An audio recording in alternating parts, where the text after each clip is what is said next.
Bonjour et bienvenue dans Voix de soignant by Fed Medical. Dans ce podcast, nous recevons des professionnels de la santé. Immergez-vous dans leur quotidien de passion et de vocation en écoutant leurs témoignages inspirants. Bonne écoute! Bonjour à tous et ravi de vous retrouver pour ce nouveau numéro de Voix de soignant. Ce podcast s'adresse à tous les actuels et futurs professionnels de la santé, mais aussi à tous ceux qui souhaitent bénéficier d'informations sur ce secteur et l'ensemble de ses métiers. Je suis Maëva Ramsay, chef de projet Content Marketing chez Fed Group, et j'ai le plaisir d'accueillir aujourd'hui Djoura Gakou, infirmière en diabétologie pédiatrique, qui nous parlera de son parcours et de son quotidien. Bonjour Djoura. Bonjour. Alors, avant de rentrer dans le détail de votre quotidien, est-ce que vous pouvez revenir rapidement sur votre parcours ? Alors, moi, pour commencer, pour mon bac, j'ai fait un bac pro, accompagnement, soins et services à la personne. Je savais déjà que je voulais faire infirmière, donc c'est pour ça que je me suis dirigée vers cette filière professionnelle.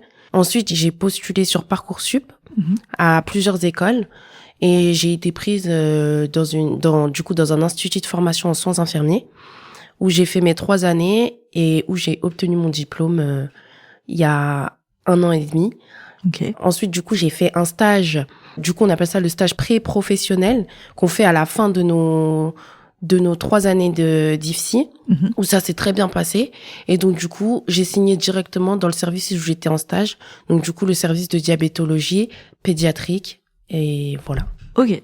Donc là, maintenant, vous êtes infirmière en diabétologie à temps plein. Oui, c'est ça. Et de nuit. Et de nuit. Et oui, Oui. donc c'est important de le mentionner, parce que ça peut changer au niveau peut-être des missions. On y reviendra après.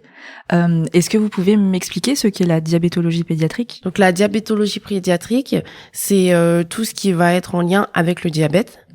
Le diabète chez l'enfant, donc on aura des découvertes de diabète et aussi des enfants qui reviennent pour de l'éducation thérapeutique, pour comment ça se passe à la maison, éduquer les parents sur les soins.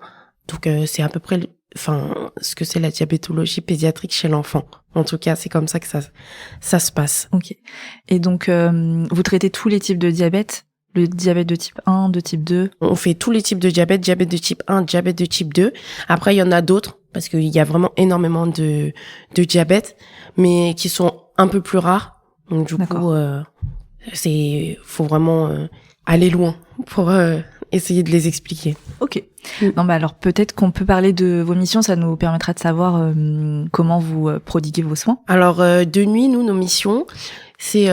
donc, du coup, on va être sur un accompagnement d'éducation thérapeutique auprès des parents, parce que du coup, on est en pédiatrie, donc les personnes qu'on éduque sur les soins, ce sont les parents. Sur tout ce parce qu'ils utilisent des pompes à insuline. Il y en a différentes, il y en a énormément. Et donc, du coup, on les éduque sur ces soins-là.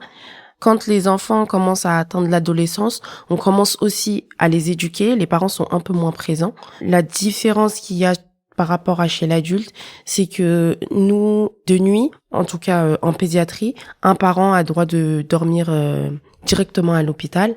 Et donc, du coup, ça lui permet de revoir tout ce qu'il a vu dans la journée avec nous, les infirmières de nuit, vu qu'on a un peu plus de temps et on a plus de temps libre pour toutes leurs questions, etc. Ok.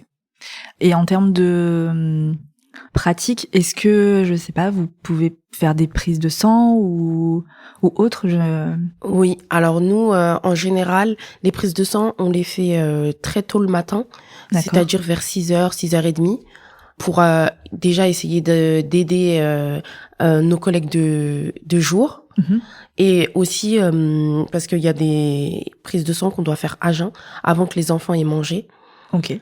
Après, s'il y a vraiment un problème pendant la nuit pour les enfants, parce qu'il y a des enfants, on ne sait pas vraiment s'ils ont un diabète et que pendant la nuit, ça va vraiment pas, ça peut nous arriver qu'on puisse faire des prises de sang en pleine nuit d'urgence, quoi. Ok. Parce que généralement, les enfants sont hospitalisés toute la nuit ou alors ils viennent soit parce qu'il y a une urgence ou... Oui, nous en général, en tout cas dans le service où je suis, les enfants ils restent hospitalisés la journée et la nuit. Ça dépend les raisons pour lesquelles ils sont là. Ils sont là pour évaluation multidisciplinaire, c'est-à-dire tout ce qui est revoir ce qui va pas dans leur quotidien. Ils vont rester entre 2 et 3 jours. Ou pour tout ce qui est changement de pompe, etc. aussi, ils vont rester entre 2 et 3 jours. Okay. Mais par contre, pour les découvertes de diabète, eux, ils restent à peu près entre 10 jours et ça peut aller un peu plus loin que 10 jours si on voit que les parents sont en difficulté ou que par rapport à l'enfant, ça va pas parce que ça peut arriver qu'on ait des enfants autistes, par exemple.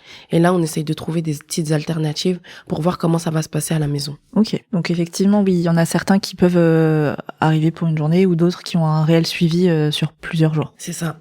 Ok. Durant votre service de nuit, il y a des interactions avec les équipes? Alors nous, de nuit, on n'a pas beaucoup d'interactions avec les différentes équipes. On peut avoir des interactions avec du coup, on a une cadre de nuit qui passe dans les services et qui, si on a besoin, peut répondre à certaines de nos questions. Mais ça va être dans tout ce qui est administratif ou si par exemple, ils nous font monter des patients, c'est-à-dire quand je dis monter des patients, ça veut dire des enfants qui viennent des urgences et qui doivent monter dans notre service, qu'on doit accueillir, installer, etc. Ça, c'est la cadre de nuit qui va nous prévenir. Après, on peut aussi être en contact avec l'astreinte médicale qui, du coup, si on a un problème ou une question qu'on a besoin dans l'immédiat, qu'on peut contacter directement et qui peut nous répondre directement. Et ensuite, il y a l'interne de garde. Donc, du coup, c'est l'interne qui va faire tous les étages de l'hôpital et qui va passer pour voir si tout va bien, si tous les enfants, si ça n'a pas de problème. Mais en général, dès que ça parle de la diabétologie, vu qu'ils sont pas spécialisés là-dessus, ils nous conseillent de contacter directement l'astreinte. D'accord. Il y a aussi un moment de roulement avec les infirmières de jour où vous transmettez toutes les informations à la fin de votre service.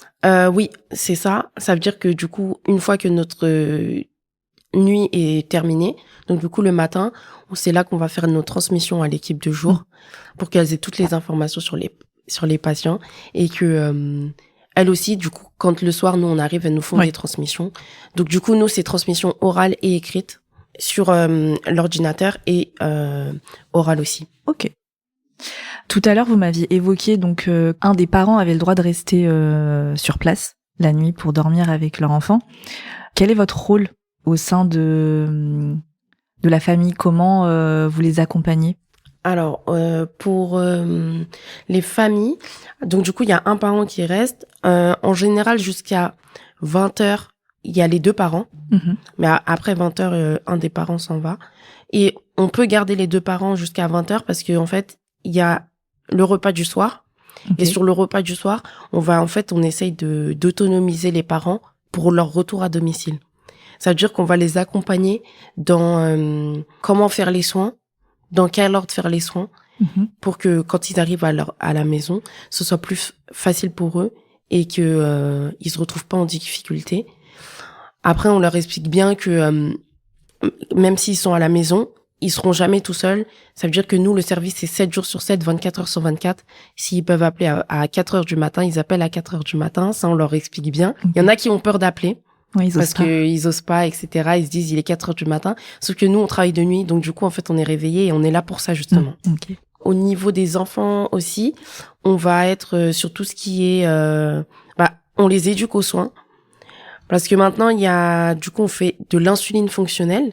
Donc, l'insuline fonctionnelle, ça veut dire qu'on va compter le nombre de glucides et aussi par rapport à leur glycémie pour injecter une dose de bolus.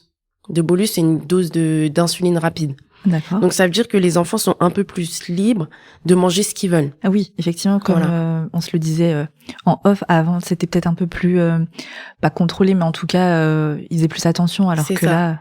Avant, ils faisaient beaucoup plus attention à leur alimentation. Ça veut dire qu'on leur disait, il faut pas manger de sucre, il faut pas manger de Nutella, etc. Maintenant, avec l'insuline fonctionnelle, justement, l'enfant peut manger du Nutella. Bon, et effectivement, on reste quand même sur des repas équilibrés, mais il peut avoir son petit plaisir quand il veut, vu que maintenant, il fait l'insuline fonctionnelle. Et sur tout ça, c'est quelque chose et en plus de ça, l'insuline fonctionnelle, ça aide à l'équilibrage du diabète. Les enfants qui font l'insuline fonctionnelle, ils sont un peu mieux sur la courbe de leur diabète que les enfants qui ne font pas l'insuline fonctionnelle. Est-ce que vous ne proposez pas ça à tout le monde? Oui, on peut pas le proposer à tout le monde parce que on a des parents qui ne savent pas lire ni écrire. Oui, d'accord. Mais après, bon, même eux, des fois, on peut leur installer parce que on a d'autres alternatives. Ça veut dire qu'on a des feuilles. On peut mettre des feuilles à disposition, ça veut dire avec les grammages, les quantités, etc. Et on a aussi des parents qui ne savent pas compter. Et justement, ces feuilles-là avec les grammages, ça leur permet que ce soit plus visuel. Ok. Et c'est un peu plus facile et ils peuvent compter comme ça. Sinon, il y a des parents avec qui on peut vraiment pas faire parce que soit il y a au niveau intellectuel, c'est un peu compliqué et on sait que ça va les mettre en difficulté. Et en général, c'est les adolescents avec qui c'est un peu plus compliqué parce que du coup, ça prend du temps l'insuline fonctionnelle, de compter les glucides, d'attendre avant de manger, de tout compter, etc. Ouais. Et donc du coup, à partir de l'adolescence, il y a un petit battement où les enfants, ils sont plus très sérieux sur leur diabète et même les parents, ça devient compliqué d'être derrière leur enfant. Ouais, ils sont peut-être moins assidus pour C'est ça. bien suivre ça. Ok. Et est-ce que parfois vous avez un rôle de, alors j'irai pas jusqu'à dire psy, mais peut-être qu'il y en a qui peuvent se confier à vous? Oui, il y en a beaucoup qui se confient à nous. La nuit, vous savez, vu qu'ils sont tout seuls, ils ont des fois un peu plus de facilité à parler. Il y a moins de gens. Ouais. Donc le service est beaucoup plus calme et on a plus de temps pour passer du temps avec nos patients justement. C'est ça qui est bien dans le travail de nuit, je trouve. Surtout ceux qui font des acidocétoses, ça veut dire que en fait eux leur traitement, ils sont en déséquilibre de diabète. Ça veut dire que ça va plus du tout au niveau de leur diabète parce qu'ils font plus les soins, etc. Et ils se retrouvent du coup avec comme s'ils refaisaient une découverte de diabète. Ok. Donc ça veut dire que ça va plus du tout. Et ces enfants-là, en général, ils sont hospitalisés soit en réanimation quand ça va plus du tout.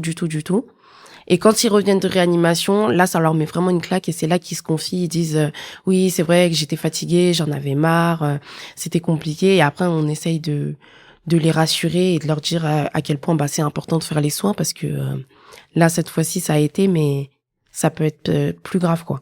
Ok. Ouais, donc c'est important de leur rappeler quand même l'importance de suivre leur maladie. C'est ça. Tout à l'heure, vous me l'aviez un petit peu évoqué, mais là, on a l'occasion d'en parler. Qu'est-ce qui vous plaît dans votre travail et bon, à contrario, quelles sont les difficultés que vous pouvez rencontrer? Alors moi, ce qui me plaît dans mon travail, c'est déjà d'être en contact avec les enfants, parce que du coup, on a des enfants de 0 à 18 ans, on a à peu près de tous les âges. C'est très facile de parler avec les enfants et ils ont une ils ont une vue différente par rapport à la maladie, par rapport aux parents. Oui. Ils le vivent pas de la même manière et je trouve ça quand même hyper intéressant de voir comment eux vivent la maladie. Moi, j'aime bien avoir toutes ces discussions avec les parents aussi le soir, quand ils nous expliquent leur vécu à la maison, comment ça se passe et ce qu'ils font. Et aussi, j'aime bien aussi travailler de nuit parce que du coup, comme je l'ai dit tout à l'heure, la nuit, on a plus de temps pour parler à nos patients et on a plus de temps pour rester avec les familles parce que du coup, il n'y a pas tous les interlocuteurs qu'il y a la journée, c'est-à-dire les médecins, parce que la journée, en fait, ils ont des rendez-vous en plus. Et donc, du coup, on a vraiment beaucoup plus de temps et on est vraiment consacré à eux à 100% s'ils ont des questions. Et voilà, on les rassure aussi beaucoup. Surtout les parents, quand c'est des découvertes de diabète, ils connaissent pas encore. Donc du coup, ils sont hyper angoissés, ils se demandent comment ils vont faire, etc. Et après tout ça, au bout d'une semaine, ils sont déjà au taquet, ils sont debout. Hein. Ouais, il faut faire preuve de beaucoup de pédagogie au début, je pense, mais vous êtes là pour ça. C'est ça. Au niveau des difficultés, niveau des difficultés, moi je dirais que c'est vraiment le fait que la nuit, il n'y a pas de médecin sur place avec nous. Ça, je trouve que c'est un peu compliqué, surtout quand des fois on a des cas un peu vraiment compliqués. Ouais. Et je trouve ça un peu handicapant. Un peu handicapant pour nous et même pour les familles. Oui. Parce que on peut pas leur apporter les réponses qu'ils voudraient en plein milieu de la nuit, quoi. Okay. Parce que des fois aussi on a des découvertes de diabète qui montent pendant la nuit dans notre service. Mais à ce moment-là, en fait, ils voient pas le médecin endocrinologue qui est du service. Et qui va expliquer à la famille, donc du coup, poser le diagnostic. Ouais. Donc faut attendre le lendemain. Faut attendre le lendemain, et ça veut dire que toute la nuit, les parents, ça peut leur arriver que, en fait, ils scrollent toute la nuit sur le téléphone. Pour savoir, etc. Et ça, c'est vraiment compliqué parce que du coup, ils doivent attendre toute la nuit en stressant parce que ils sont pas encore, ils ont pas encore le diagnostic précis. Et c'est compliqué aussi pour nous. Parce que il y a des choses qu'on peut pas dire. Bien sûr. Et puis après, porter sur vos épaules un peu toute la nuit Exactement. Leurs angoisses, c'est peut-être un peu compliqué. Voilà, ça c'est un peu compliqué. Donc Okay. je dirais que c'est un peu ça. Et après, le travail de nuit, c'est un rythme très particulier et difficile. Donc ça aussi, c'est un peu compliqué. Bon, on s'y habitue pas tout de suite. Je dirais que ça aussi, c'est un peu un inconvénient, mais moi, ça me plaît pour l'instant, donc ça va. Ouais, c'est un rythme à prendre, mais effectivement, peut-être mettre un warning là-dessus en disant que c'est pas fait pour tout le monde. Oui, c'est pas fait pour tout le monde, effectivement. Eh bien, l'épisode touche à sa fin. Est-ce que vous avez des conseils pour les étudiants ou les futurs professionnels qui aimeraient faire ce métier? Si je devais donner un conseil aujourd'hui, ce serait déjà, il faut que vous ayez confiance en vous. Ne pas hésiter à poser des questions, surtout en début de diplôme. Ça veut dire même si une question vous paraît stupide, il faut la poser parce que un jour vous en aurez besoin de cette question. Donc faut pas hésiter et être sûr avant de prendre le poste. Okay. De voir tous les inconvénients et de voir aussi il y aura toujours des inconvénients dans tous les métiers. Dans tous les métiers, il y aura toujours des inconvénients, mais si l'inconvénient est plus fort que tous les biens qu'il y a à côté, je pense qu'il faut se questionner et voir vraiment si vous êtes sûr de vouloir prendre le poste, quoi. Ok. Donc, 2 très bons conseils pour terminer. Eh ben, merci beaucoup, Dura, d'avoir accepté mon invitation. Merci à vous.